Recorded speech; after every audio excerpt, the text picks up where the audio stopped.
Step out of the neon, step into the shade. Listen to the rhythm of a freshly sharpened blade. I wasn't always velvet, I wasn't always brass. I started as a tragedy behind a broken glass.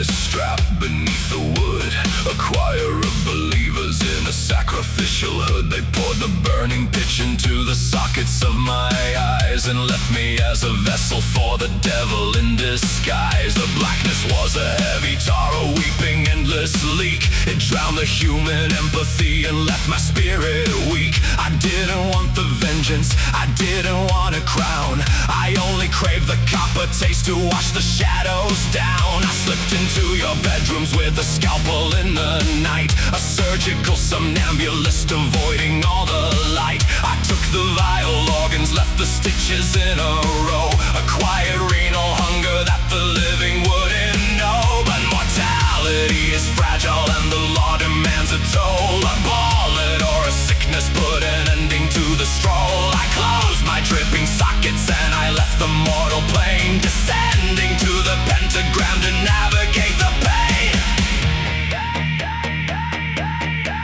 I dropped into the pride ring, a carnival of sin, a hyper-colored nightmare where the vanity begins. The overlords were screaming, broadcasting their deceit, a flashy vulgar circus that I found quite indiscreet. The V's were selling poison in a holographic glow. The sinners were addicted to a high-definition show. I hated all the static, I hated all the glare. I only wanted quiet and a solitary chair. I wandered through the alleyways, a feral starving ghoul, a hoodie dripping crimson in a hyper-violent pool. I carved up the forgotten, I scavenged in the grime, an elevated surgeon now reduced to petty crime. The demons thought me mindless, a rabid wandering beast, a lowly apparition who was desperate for a feast, until I crossed the border where the cobblestones begin and left the neon city for a different kind of sin.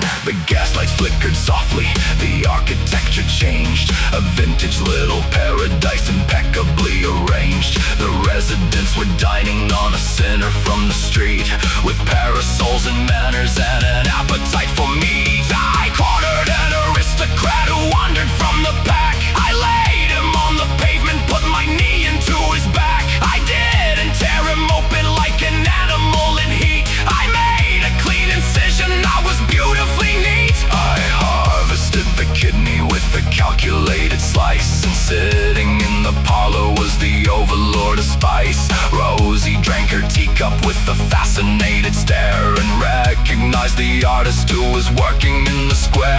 She didn't see a monster, she didn't see a freak. She saw a master butcher who was brutally unique. She walked into the alley with a welcoming embrace and offered me a purpose in her elegant estate.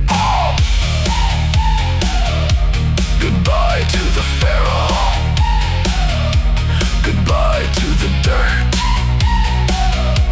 goodbye to the blood-spattered raggedy shirt. A tailor, a fitting, a pinstripe design, a gentleman's cut with the bottomless wine. The blue of my mask is polished and clean, the deadliest broker that hell's ever seen. I measure the margins, I balance the scale for Rosie's Emporium.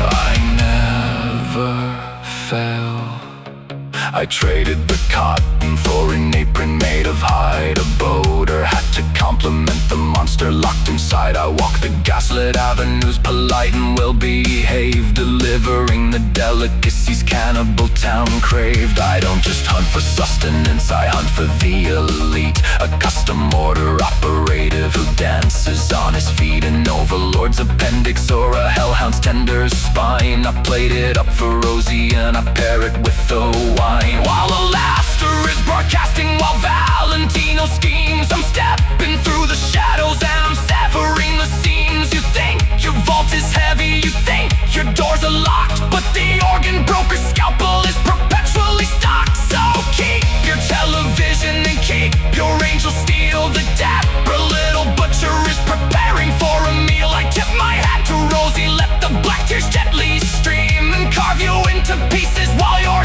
sleeping in a dream. Pardon the intrusion.